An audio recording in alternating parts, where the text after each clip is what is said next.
This is polio. It's a disabling and life-threatening disease. It's also referred to as poliomyelitis.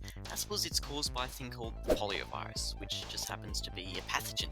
And pathogens are unacceptable as all they really do is create viruses. But the poliovirus are actually small, single-stranded RNA viruses, which belong to a thing called the enterovirus subgroup of the family Picornaviridae, which is pretty boring, so let's get to the more interesting stuff. The poliovirus, which looks like the coronavirus, reached its peak during the 40s and 50s, but it was actually discovered in 1908 by a guy called Karl Landsteiner, a future Nobel Prize winner. But polio was around way before then. It dates back to the ancient Egypt times, where historical documents and artifacts depicted a curious condition that caused deformities. And by the 20th century, the world suffered frequent outbreaks, in which otherwise healthy people were inexplicably stricken by this mysterious disease. And in 1908, when this guy discovered it, a lot of damage had already been done, and it was almost too late because the virus was moving faster than the word was. And after thousands of sad mother's strikes and deaths, finally, three men found a way to fight it.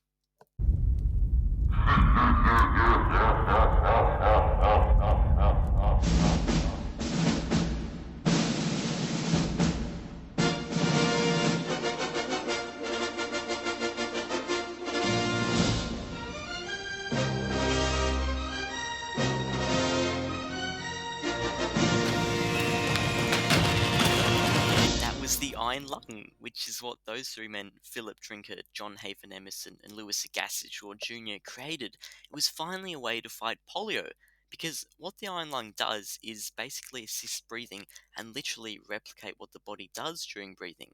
Because people with polio experience paralysis, and during the first few stages, there's no way for the lungs to expand and contract. And since polio targets the motor neurons, you can't breathe at all.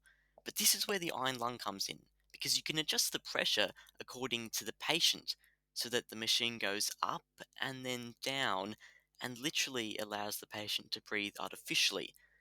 But that's not all, because in 1955, a guy called Dr. Jonas invented the first vaccine. But then, following that, in 1961, a guy called Dr. Albert invented a pill you could eat, but no one liked it because of the side effects, which is why we use Dr. Jonas's method today. But before the vaccines, polio was huge, and if you ever look at this data, you can see that in 1988, basically the whole world was affected by polio. But today, it's almost obsolete, apart from Pakistan or somewhere.